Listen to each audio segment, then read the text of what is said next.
The lumina prime of the Cathar Imperium shimmered with the cold, sterile light of 1,000 crystal conduits, each one a silent testament to an age of unchallenged dominion. Within the grand convocation chamber, suspended in the heart of the orbital citadel that served as the nexus of their civilization, the air itself seemed heavy, thick with the unspoken anxieties of the assembled high counselors. Carapaces of iridescent chitin, polished to a mirror sheen over centuries of ritual and tradition, shifted restlessly in their designated alcoves. The silence was a living thing, a pressure against the senses, broken only by the subliminal hum of the Citadel's life support systems and the faint, rhythmic chime that marked the passing of cycles. This was a chamber built for consensus, for the serene and logical progression of an empire that had long believed itself to be the sole sentient architect of its destiny. Today, however, serenity was a forgotten luxury. Logic had led them to a precipice, and as they stared into the abyss, they found it staring back with unnervingly familiar eyes. At the chamber's focal point, a holographic sphere of the galaxy rotated with agonizing slowness, its spiral arms a lazy swirl of blues and golds. A single sector, previously marked as void and unremarkable, now pulsed with a soft, insistent crimson.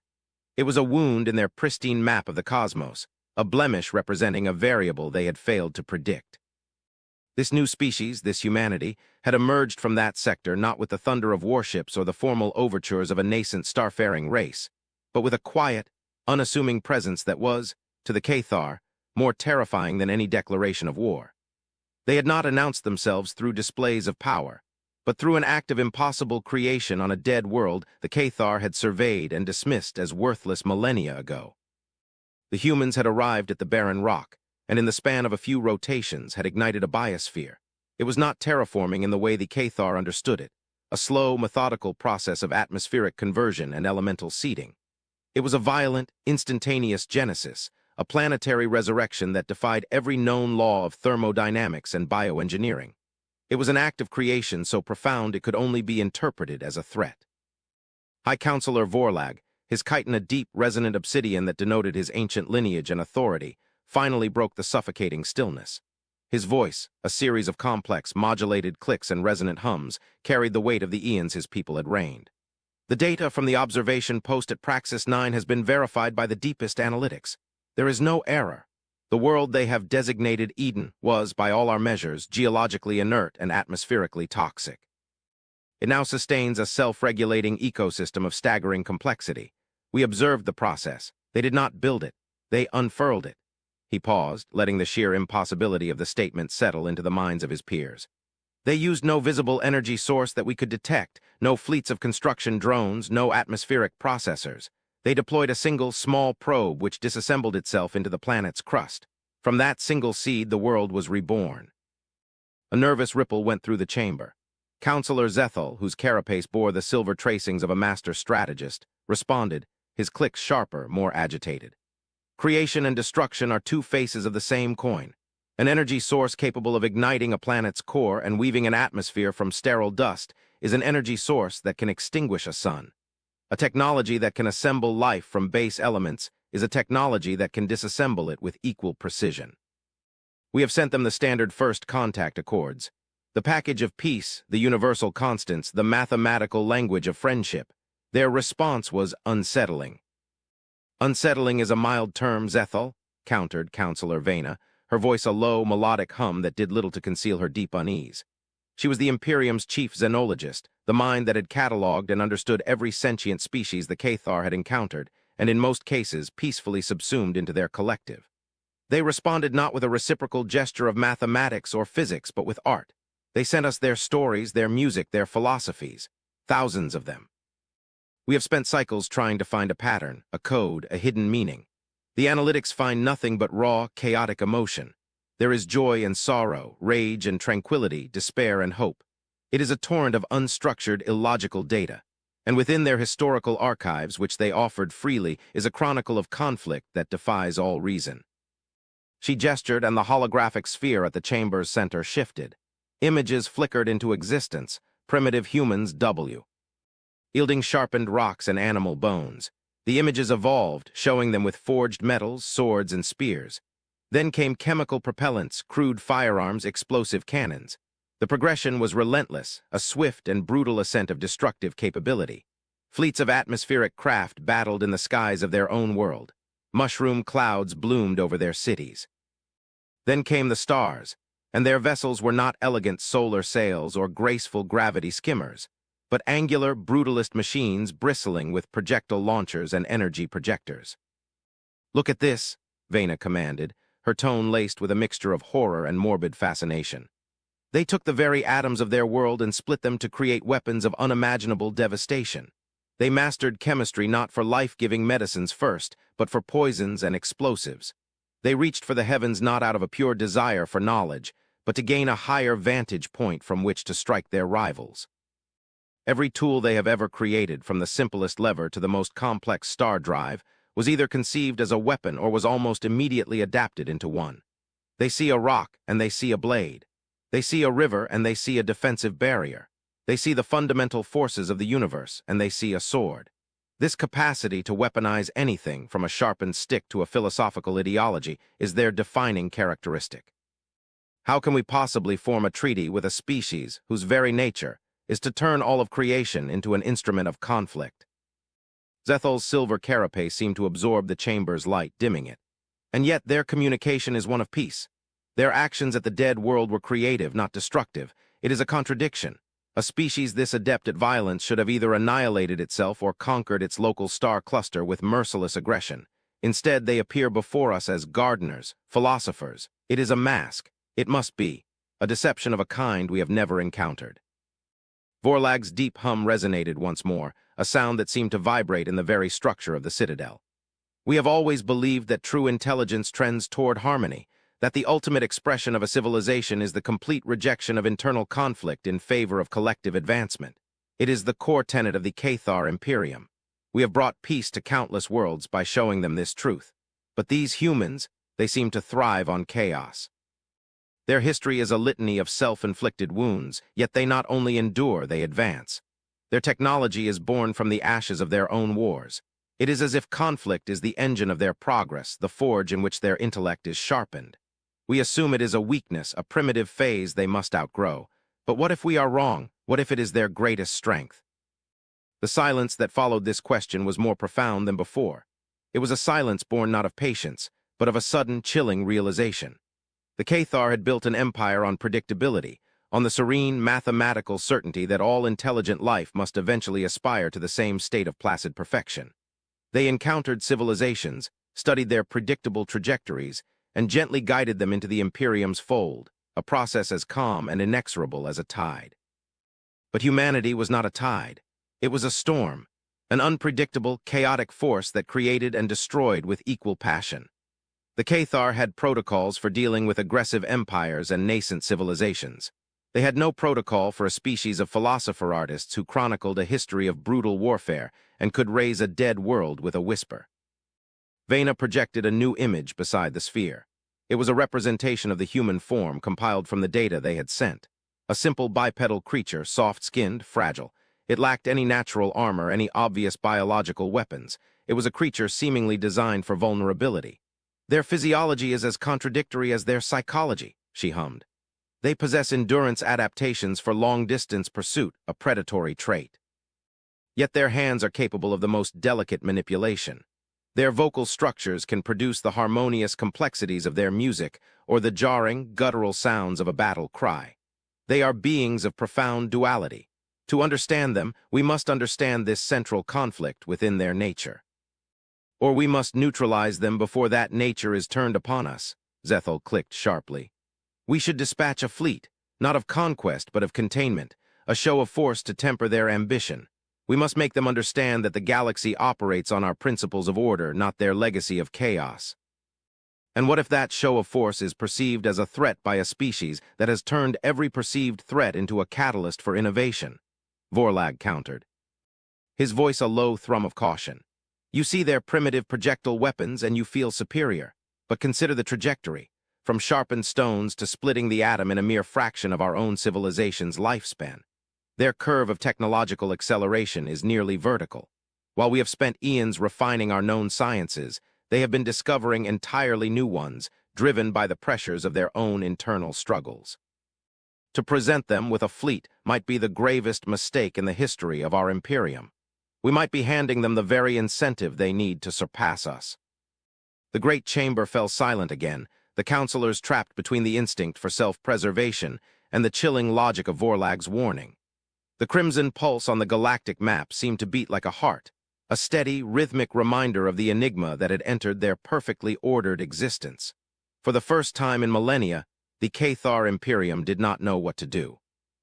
They had built their dominion on understanding the universe, on plotting the course of stars and civilizations with unerring precision. Now they were faced with a variable that was not on any of their charts, a species that used poetry as a greeting and had a history written in blood and fire. A species that could turn a dead world into a garden, and they feared could just as easily turn a garden into a dead world. The fear in the chamber was not of conquest, but of irrelevance. The fear was that their entire understanding of the universe, their serene philosophy of harmony and order, was about to be proven fatally, cosmically wrong by a soft-skinned, bipedal paradox from a forgotten corner of the galaxy. They waited for humanity's next move, and for the first time in their long history, the future was a complete and terrifying unknown.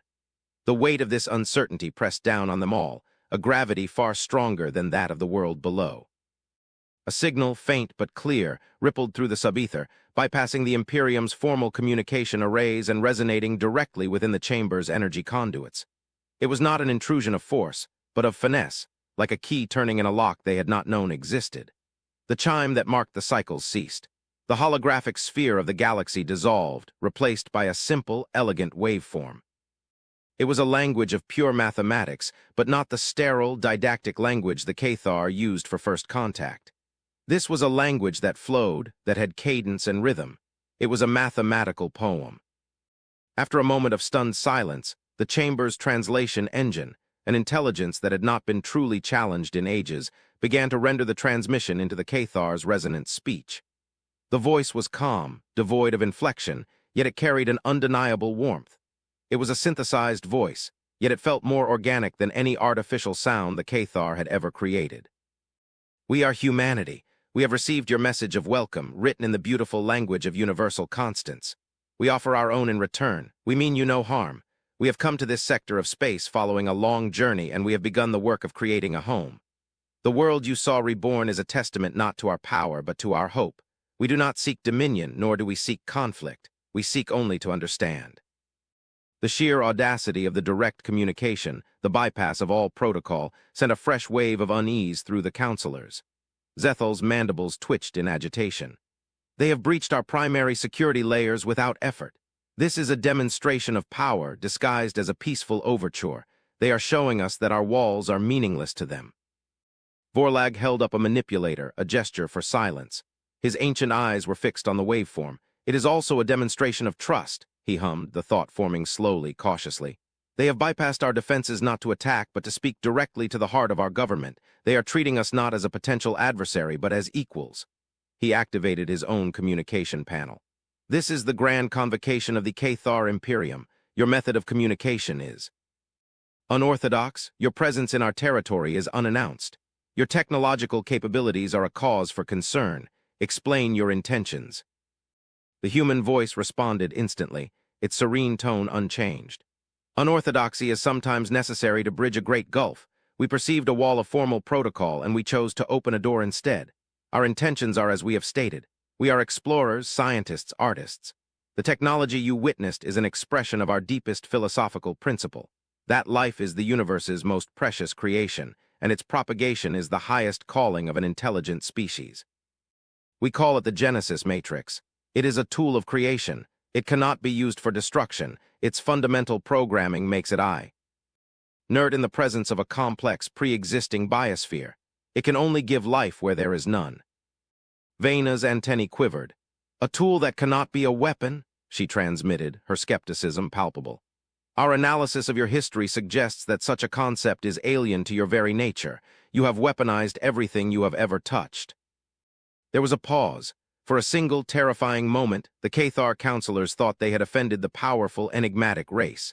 The silence stretched, filled with the vast, unspoken weight of potential galactic war. Then the human voice returned, and its tone had shifted. There was a new quality to it, a profound and ancient sadness that resonated deeper than any threat could have. "You are not wrong," the voice said, and the admission struck the council with the force of a physical blow. "We have. Our history is a scar upon our soul. We have spent millennia turning the wonders of our world and the genius of our minds toward the task of ending one another. We have perfected the art of destruction. We have stared into the abyss of our own making, and we were almost consumed by it. What you have seen in our archives is not a boast. It is a confession. It is a warning. It is the greatest shame of our species." The honesty was disarming. The Cathar were masters of diplomacy, of veiled threats and subtle maneuvering. They had never encountered a species that laid its weaknesses bare with such unflinching, brutal self-awareness. The voice continued, the sorrow now tinged with a steely resolve. "We are the descendants of the survivors of those wars. We are the children of a species that nearly extinguished itself, and we carry the memory of that fire within us every day. It is because we know the true face of destruction that we are so utterly devoted to the act of creation.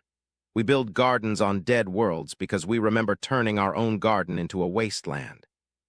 Our art and our music are so full of sorrow and hope because we have lived through the deepest despair. You see our capacity for weaponization as a threat. We see it as the reason we must be better. We have mastered the sword, so now we must master the plowshare. The Genesis Matrix is not merely a tool, it is a promise. A promise we made to ourselves, to our ancestors, and to the universe. A promise that we would never again allow our ingenuity to be used solely for ruin." A new holographic image appeared in the chamber. It was not a weapon schematic or a display of fleet strength. It was a live image of the new world, Eden. The camera swept over lush green forests, sparkling blue oceans, and plains teeming with 1,000 forms of life, all of which had not existed a mere cycle ago. And on a tranquil shoreline, a vessel rested. It was not the angular, aggressive ship they had seen in the historical archives. This vessel was smooth, elegant, shaped like a vast, polished seed. It seemed to be made of a living, organic material, and parts of its hull were translucent, revealing arboretums and water-filled chambers within. It was less a starship and more an ark. From this vessel a figure emerged, a human. It was clad in a simple, light-colored garment. It walked to the water's edge, knelt, and cupped a handful of the newly created water, letting it run through its fingers. The image was broadcast in stunning clarity, every detail crisp and real. There was no menace in the posture, no aggression. There was only a quiet reverence, a profound and palpable sense of peace. Counselor Vena was the first to find her voice, her hum soft and filled with a dawning awe. "They are not hiding their nature," she whispered, the realization fundamentally shifting her perception. "They are confronting it. They are not defined by their past, but by their reaction to it. Their capacity for violence is not their strength. It is their crucible. It is the fire that forged their ethics." The human voice spoke again, as if sensing the shift in the chamber's atmosphere. "We would like to invite you to Eden, not as diplomats in a sterile chamber, but as guests in our new home. We will share our knowledge, our stories, our food. We wish to learn from you as well. Your empire has achieved a harmony that our species has always struggled to find. Perhaps we can learn from your wisdom, and perhaps you can learn from our mistakes." Zethal's strategic mind, which had been racing through simulations of conflict and containment, ground to a halt. He had been preparing for a war of weapons and energy, but this was a conflict of ideas, a battle of philosophies. And humanity had just deployed a weapon he could not counter, radical, terrifying sincerity. To accept the invitation was to show weakness, to place themselves in the hands of this unpredictable race. But to refuse, it would be an act of aggression, a rejection of a peaceful hand, and based on what Vorlag had said, a potentially catastrophic provocation. The humans had us. Had their own brutal history as a tool of diplomacy. They had weaponized their shame. Vorlag made the decision. His voice, for the first time, carried not the weight of an emperor, but the cautious curiosity of a scholar. "We accept your invitation. A delegation will be dispatched. We will come to your world. We will listen." The journey to Eden was a silent, tense affair. The Cathar delegation traveled in their most advanced diplomatic cruiser, a vessel of shimmering crystal and perfectly calibrated energy fields, a masterpiece of serene, ordered technology. Beside it traveled the human seed ship, a silent, organic giant that seemed to sing a quiet song of life into the void. The contrast was stark, the rigid, geometric perfection of the Cathar and the flowing, adaptive design of the humans. One was a monument to the mastery of the universe's laws. The other was a celebration of its boundless potential for life. The delegation was led by Vena.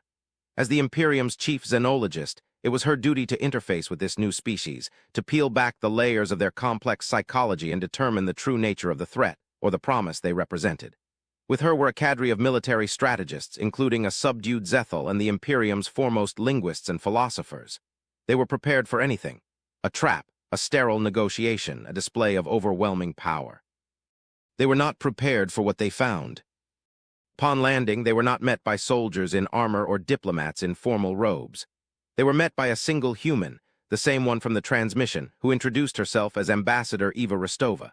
She wore the same simple garments, and her face, a canvas of soft skin and expressive muscles unlike the Cathar's rigid chitin, was open and calm. There were no weapons in sight, no energy shields, no hint of security. The air was clean and sweet, filled with the scent of alien yet familiar blossoms and the sound of birdsong. "Welcome to our home," Eva said, her voice the same warm, uninflected tone as the synthesized transmission, but now carrying the subtle, organic richness of a living being. The translators in their encounter suits rendered her words perfectly. "We are honored by your presence." Vena, maintaining the formal, rigid posture of her people, inclined her head slightly. "We have come to understand your purpose here. Your presence and your technology are disruptive." Eva smiled, a slight upturning of her lips that the translators labeled as a low-intensity signal of non-aggression. "The universe is a place of constant disruption. A star is born, a planet forms, life emerges. It is all a beautiful, chaotic dance. We are simply adding our own small step to it. Please walk with me." She led them not to a building, but along a path that wound through the newly formed forest. The Cathar, who were used to sterile, controlled environments, found the sheer, untamed vitality of the place to be unnerving. The ground was soft and uneven, the light dappled and unpredictable as it filtered through the canopy of leaves. Everything was a riot of color and sound and scent. It was the antithesis of the Cathar's ordered, monochromatic world. "You find this chaotic," Eva stated, not as a question, but as an observation. "You see a lack of order. We see a symphony of interconnected systems. Every plant, every insect, every microbe in this soil is part of a complex, self-regulating network. It is an intelligence of its own, a collective consciousness of life. This is what the Genesis matrix creates. It does not build a forest, it plants the idea of a forest, and the universe provides the details." Zethel, ever the strategist, scanned the environment, his multifaceted eyes searching for hidden defenses, for the subtle signs of a trap. He saw none. "This ecosystem is inefficient," he clicked. "There is competition, predation, decay. An ordered system would eliminate such wastefulness." "Waste is simply a form of transformation," Eva replied gently. "Decay feeds new life. Predation maintains the balance of the whole. We tried to build perfectly ordered, efficient systems once. Sterile arcologies, perfectly balanced nutrient pastes, a world without struggle. It nearly destroyed our spirit. We learned that strength, true strength, does not come from the absence of struggle, but from the overcoming of it. A tree that grows in a place with no wind has weak roots. It is the storm that teaches it how to hold on." She had just described the core of human philosophy, and in that moment Vena understood. The humans did not just tolerate chaos, they embraced it as a necessary component of growth. Their violent history was the storm that had strengthened their roots. They had not simply survived their past, they had integrated it, learned from it, and turned its lessons into the foundation of their new civilization. Eva led them to a clearing. In the center, other humans were gathered. They were of all ages and appearances. Some were tending to plants, others were observing the local fauna, and a group was seated around a fire, not for warmth, but for companionship. They were cooking food, and the smells were complex and inviting. There were no uniforms, no visible hierarchy. They looked up as the Cathar delegation approached, their expressions not of fear or hostility, but of simple, open curiosity. "This is our community," Eva said. "We are not an army or a corporation. We are a family, a collective of individuals bound by a shared promise. Every person you see here is a descendant of a different nation, a different tribe, from a time when we were fiercely divided. Our unity was born from the realization that our diversity was not a weakness, but our greatest reservoir of strength." Over the next several periods, the Cathar observed. They spoke with human engineers, artists, and children. The engineers explained the principles of the Genesis matrix. It was not a machine in the Cathar sense of the word. It was a quantum entanglement device that used a complex, bioresonant algorithm to persuade local spacetime to favor the emergence of life-sustaining patterns. It didn't force a world to change. It gently nudged the probabilities until a biosphere became the most likely outcome. It was a tool of persuasion, not of force. An engineer explained, with a sad smile, that the core quantum principles had been discovered during a project to create a weapon that could erase matter from existence. They had taken the ultimate tool of negation and inverted it to create the ultimate tool of affirmation. The artists showed Vena their work. There were sculptures carved from the wood of the new trees, paintings that used pigments from the native soil, and music that incorporated the sounds of the planet itself. The art was filled with that same strange, human duality, a deep melancholy for a painful past, and a fierce, unyielding hope for a better future. It was beautiful and heartbreaking all at once. Zethel spoke with a human named Kenji, who described himself as a historian of strategy. Kenji did not speak of tactics or logistics. He spoke of the philosophy of conflict. The greatest weapon ever invented by humanity was not the fission bomb or the kinetic strike platform, Kenji said, his gaze distant, as if looking back across millennia of bloodshed. It was the idea of the other, the concept that a person on the other side of a border, or with a different belief, or with a different skin color, was somehow less than human. That single idea was the fuel for every war we ever fought. It was the weapon that allowed us to justify any atrocity. The hardest war we ever fought was not against an external enemy, but against that idea within ourselves. "And you won this war?" Zethel asked, his clique skeptical.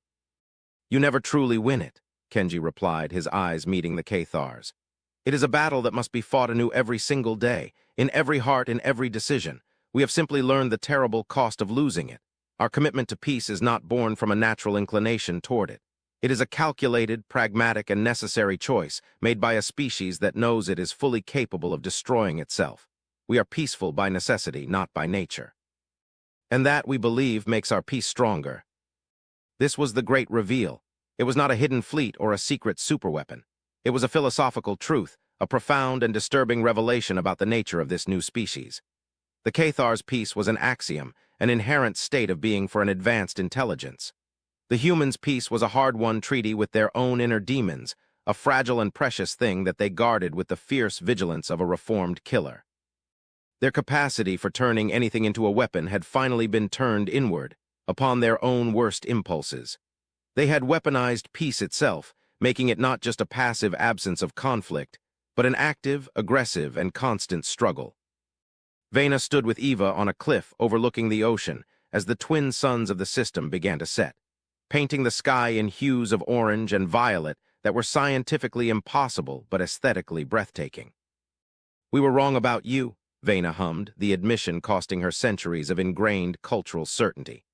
"We saw your history of conflict and we saw a threat. We did not see the strength that was forged in that fire. We have nothing to compare it to. Our evolution was linear, calm. We have never had to fight ourselves." "Then you are fortunate," Eva said softly. "But perhaps you are also untested. Your harmony is beautiful, but is it resilient? What would you do if you encountered a force in the universe that could not be reasoned with, that could not be absorbed into your consensus? A force of pure, mindless destruction?" The question was hypothetical, a philosopher's query, but it hung in the air with an uncomfortable weight. Zethel, standing nearby, felt a chill that had nothing to do with the evening breeze. He had spent his life wargaming scenarios against predictable, rational opponents. The idea of an enemy that did not operate on logic, that could not be intimidated or negotiated with, was a hole in their strategic doctrine. "We would analyze it," Vena finally answered. "We would understand its nature, and we would devise a logical, efficient solution." "And if logic fails?" Eva pressed gently. "If efficiency is not enough, what if the only solution is an illogical, inefficient, and terrible choice? What if you have to sacrifice a part of yourself to save the rest? What if you have to become something you despise in order to survive?" The Cathar had no answer. Their entire civilization was built on the premise that such choices were the hallmarks of a primitive, chaotic species. To them, such a scenario was a philosophical impossibility. The delegation returned to the Imperium not with a report on a new threat, but with a challenge to the very foundations of their identity. The humans were not a rival to be contained or a lesser race to be enlightened. They were a mirror, and in it, the Cathar saw their own potential fragility. Their peace was perfect but brittle. The humans' peace was imperfect but tempered like steel. A pact was formed, not an alliance of military power but of shared knowledge. The Cathar would teach the humans their techniques for large-scale social harmony, for the serene and logical ordering of a galactic civilization. The humans, in turn, would teach the Cathar something far more unsettling and far more valuable: how to be resilient, how to adapt, how to face the storm and not break. How to turn the very concept of a weapon on its head, not as a tool for killing, but as any instrument that could be used to overcome an obstacle, be it a barren world, a hostile ideology, or the darkness within one's own soul. They established a joint research outpost in a previously unexplored nebula, a place of violent stellar nurseries and chaotic gravitational fields. It was a perfect symbol of their new union, the Cathar's precise, analytical science and humanity's adaptive, intuitive creativity, working together to chart the unknown. It was there, amidst the swirling clouds of incandescent gas and newborn stars, that they found it. It was a signal buried deep in the cosmic microwave background radiation, older than their respective civilizations combined. It was not a message of greeting. It was not a poem or a mathematical theorem. It was a repeating, relentless pulse, a beacon of pure, focused intent. When they finally decoded the signal's core information packet, a silence fell over the joint research station, a silence deeper and more terrifying than any that had ever filled the Cathar's grand convocation chamber. Eva Rostova and Vena stood side by side on the observation deck, watching a holographic representation of the decoded data. Zethal and Kenji were there, too, the two strategists, one of a species that had perfected war and one of a species that had perfected peace, both now utterly irrelevant in the face of this new context. The signal was not from a civilization. It was from a machine, a weapon so vast it defied imagination. Its operational schematic, laid out in the cold, hard language of physics, described a process of systematic, galactic-scale consumption. It was a harvester. It moved from galaxy to galaxy on a timescale of millions of years, and it did one thing. It disassembled all matter, stars, planets, life, and converted it into energy to fuel its endless journey and its incomprehensible process of self-replication. It wasn't hostile. It wasn't evil. It was simply hungry. It was a force of pure, mindless, and perfectly logical consumption. The data indicated its trajectory. It had consumed 1,000 galaxies before the light of its last meal had even reached this one. And it was coming. Not in their lifetimes or in the lifetime of their civilizations, but it was coming. An inevitable, inexorable tide of cosmic dissolution. Eva's question to Vena on the cliffs of Eden echoed in the silence of the observation deck. What would you do if you encountered a force in the universe that could not be reasoned with? Vena turned her multifaceted eyes toward the human ambassador. The serene certainty of her people was gone, replaced by a vast and chilling uncertainty. Her people's way of life, their entire philosophy, was a beautiful, intricate crystal sculpture, and they had just learned it was sitting in the path of a glacier. Your people, Vena hummed, her voice barely a whisper. You learned to turn anything into a weapon, to overcome any obstacle, to survive. Eva did not look away from the terrifying schematic rotating in the air. Her face was grim, her expression filled with the ancient, weary resolve of her species. The joy of Kree. Aiding a new world seemed a distant memory, replaced by the grim reality of a universe far larger and more dangerous than any of them had ever dreamed. Her next words were not a threat, or a boast, or even a promise. They were a simple, solemn acknowledgement of a terrible, newfound purpose. Yes, she said, her voice quiet but resonant with the weight of all of human history, all of its pain and all of its triumphs. And it appears we will have to teach you. The Cathar had feared humanity because they could turn a rock into a blade. They had marveled at them because they could turn a bomb into a garden. Now, together, they faced a truth that would require them to do something far more difficult. They would have to turn an entire galaxy into a shield. And as they stood on the edge of that unfathomable abyss, the chaotic, resilient, and battle-forged soul of humanity was suddenly the most valuable resource in the known universe. The ultimate paradox had become the ultimate hope.